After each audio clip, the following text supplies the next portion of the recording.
അതിനെ അനുഭവപ്പെടുത്തി തന്നിട്ടുള്ള വ്യക്തിത്വങ്ങളിൽ, അതും പ്രത്യേകിച്ച് സ്ത്രീ സമൂഹത്തിൽ ഏറ്റവും ശ്രദ്ധേയയായ ആത്മയോഗിനി അമ്മയുടെ ജന്മം കൊണ്ട് പവിത്രമായ ഈ ഇല്ലത്ത് വരാനും ഇവിടെ ഇങ്ങനെയുള്ള ഒരു പരിപാടിയിൽ പങ്കെടുക്കാനും സാധിച്ചത് ഒരു മഹാഭാഗ്യമായി ഞാൻ കരുതുന്നു. ഇവിടെയുള്ള പരമേശ്വരൻ നമ്പൂരിയെയും അതുപോലെ മധുസൂദൻ നമ്പൂരിയെയും മറ്റുള്ള ഇതുമായിട്ട് ബന്ധപ്പെട്ട് പ്രവർത്തിച്ച എല്ലാവരെയും ഇതിനെ ഞാൻ വളരെയധികം സന്തോഷത്തോടുകൂടി അകമഴിഞ്ഞ് അഭിനന്ദിക്കുന്നു. ഇവിടെ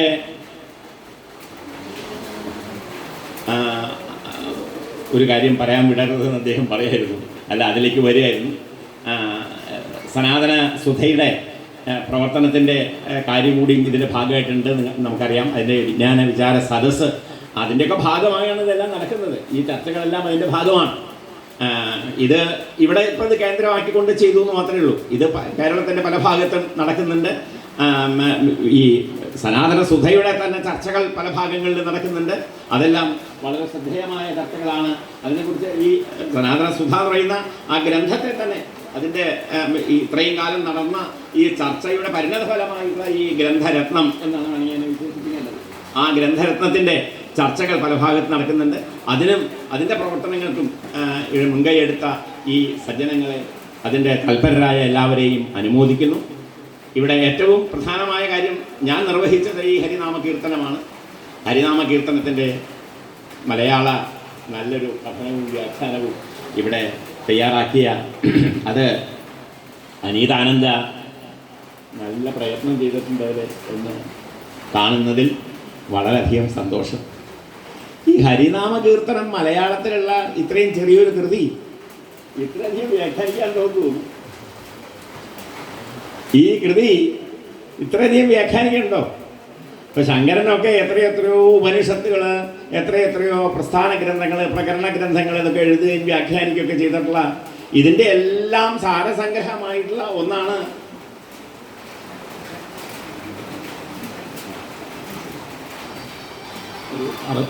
രണ്ട് കാർ അർജൻറ്റായിട്ട് വന്ന ഒരു ക്രെയിൻ അങ്ങോട്ട് പോകാൻ പറ്റാതെ കിടക്കുകയാണ്. ഒരു 62-32 സെലേറിയോയും ഒരു 2B 263 വണ്ടി ഒരു അരമണിക്കൂറായി വെയിറ്റിംഗ് ആണ്. 62-32 അതുപോലെ 2B 263 രണ്ടും അത്യാവശ്യമായിട്ടുണ്ട്. അപ്പോൾ തുഞ്ചത്ത് രാമാനുജൻ എഴുത്തച്ഛൻ എഴുതിയ ഒരു കാലഘട്ടത്തിൻ്റെ കേരളത്തിൻ്റെ ഏറ്റവും ഭക്തിയും ജ്ഞാനവും ഇത്ര സമഞ്ജസമായി സമ്മേളിച്ച കർമ്മവും കൂടി അതിന് പറയാം. പക്ഷേ എനിക്കിഷ്ടം ജ്ഞാനത്തിൽ ഭക്തിയുടെ മേമ്പൊടി ചാലിച്ച് എഴുതപ്പെട്ട നമ്മുടെ വിശിഷ്ട കൃതികളിൽ നമ്മുടെ മഹാപണ്ഡിതന്മാരെയൊക്കെ നോക്കിക്കോളൂ.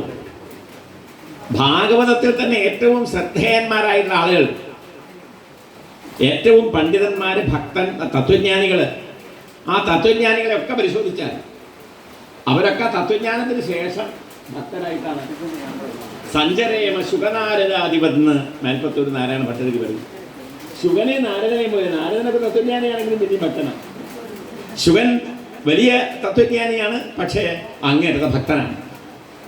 തത്വജ്ഞാനം കഴിഞ്ഞാൽ പിന്നെ രണ്ട് എന്നുള്ള അവസ്ഥയില്ല. ഈശ്വരൻ വേറെ, ഞാൻ വേറെ, ബ്രഹ്മം വേറെ, ഞാൻ വേറെ, ജീവാത്മാവ് വേറെ, പരമാത്മാവ് വേറെ എന്ന ദ്വൈതബോധമില്ല. അതെല്ലാം നശിച്ചതിന് ശേഷമാണ് അദ്വൈതം ഉണ്ടാവുന്നത്. ഞാൻ തന്നെ ഈശ്വര തത്വം, ഞാൻ തന്നെ ആ തത്വം, ഈ പ്രപഞ്ച തത്വം. ഇങ്ങനെയുള്ള ഈ ബോധം ജനിച്ച് അങ്ങനെയുള്ള ആളുകളെയാണല്ലോ തത്വജ്ഞാനികൾ എന്ന് പറയുന്നത്.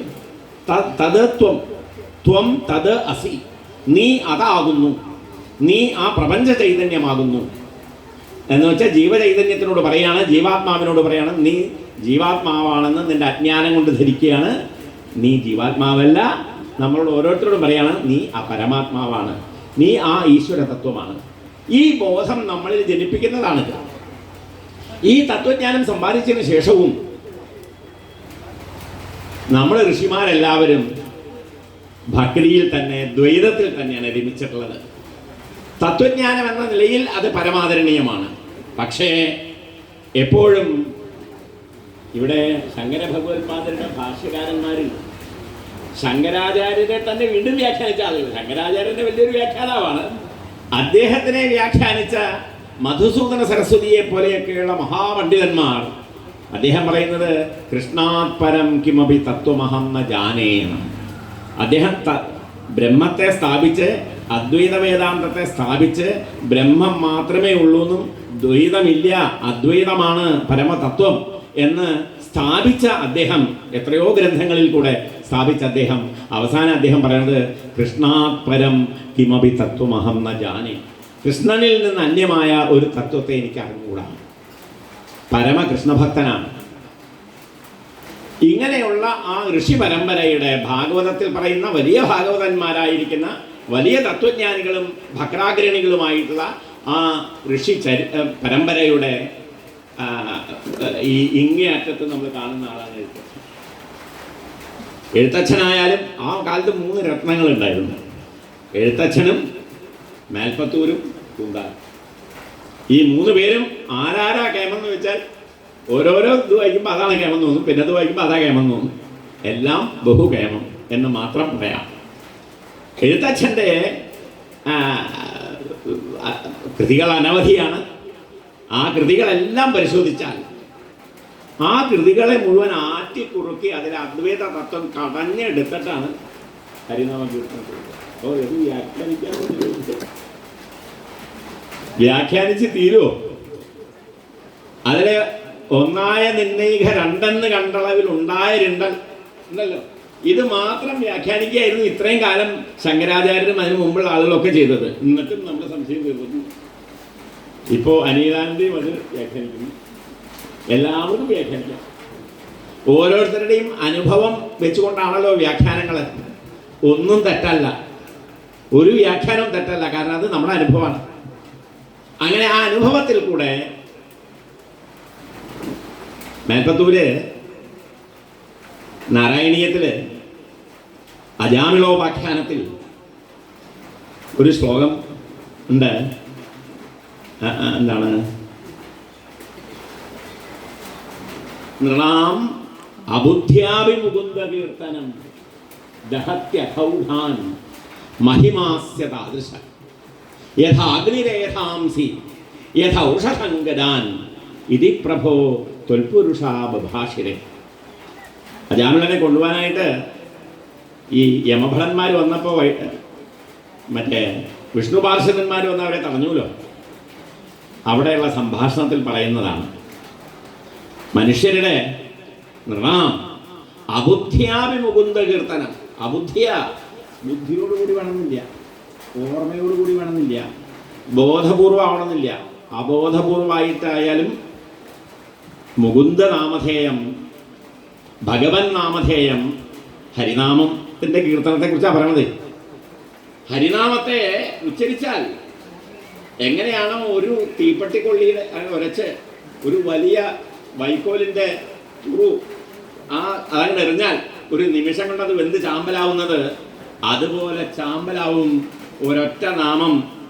അബുദ്ധ്യ, ബോധമില്ലാതെ ജപിച്ചാൽ പോലും നമ്മുടെ പാപ കൂമ്പാരങ്ങൾ മുഴുവൻ കത്തി നശിക്കും. മനുഷ്യൻ പാപം ചെയ്യും, അറിഞ്ഞും അറിയാതെയും ബോധപൂർവവും അബോധപൂർവവും ഒക്കെ ആയിട്ട് ചെയ്യും. പക്ഷേ ഇതെല്ലാം നശിപ്പിക്കാൻ ഭഗവൻ നാമധേയം മതി എന്നാണ്. അതാണ് നാമോപനിഷത്ത്. ഉപനിഷത്തിൻ്റെ ഒക്കെ സാരാണ് നാമോപനിഷത്ത്. എങ്ങനെയാണോ എല്ലാ മന്ത്രങ്ങളുടെയും പ്രാണനായിട്ട് ഗായത്രിയും, ഗായത്രിയുടെയും പ്രാണനായിട്ട് അതിൻ്റെ ഉള്ളിലുള്ള ചൈതന്യമായിട്ട്, അതിൻ്റെ ചൈതന്യം ആത്മാവായിട്ട് പ്രണവത്തെയും നാം കണക്കാക്കുന്നത്. പ്രണവമാണ് വികസിച്ച് ഗായത്രിയാകുന്നത്, ഗായത്രിയാണ് പിന്നീട് വികസിച്ച് എല്ലാ വേദമന്ത്രങ്ങളുമായിട്ട് പരിണമിക്കുന്നത് എന്നാണ് നമ്മുടെ സങ്കല്പം, നമ്മുടെ വിശ്വാസം. അങ്ങനെ അതുപോലെ തന്നെയാണ് ഈ നാമത്തിൻ്റെ, നാമസങ്കീർത്തനത്തിൻ്റെ മഹാത്മ്യം എന്ന് അജാമിളോപാഖ്യാനത്തിൽ ഈ നാമകീർത്തനത്തിൻ്റെ പല ഭാഗങ്ങളും ഉദ്ധവനെ വെച്ചുകൊണ്ട്, അതുപോലെ അക്രൂരനെ, ഭാഗവതത്തിൽ അക്രൂരനെ വെച്ചുകൊണ്ട്, ഇങ്ങനെ ഏതെല്ലാം കഥാപാത്രങ്ങളിൽ കൂടെ ഈ നാമമാഹാത്മ്യം, ഈ ഹരേ രാമ രാമ രാമ ഹരേ ഹരേ എന്നുള്ള അതിൻ്റെ ഒരു ഉപനിഷത്താണ്, നാമ ഉപനിഷത്താണ്. അപ്പോൾ ഇങ്ങനെയുള്ള ഈ നാമമന്ത്രത്തിൻ്റെ മാഹാത്മ്യം, ഹരിനാമത്തിൻ്റെ മാഹാത്മ്യം അത് എല്ലാ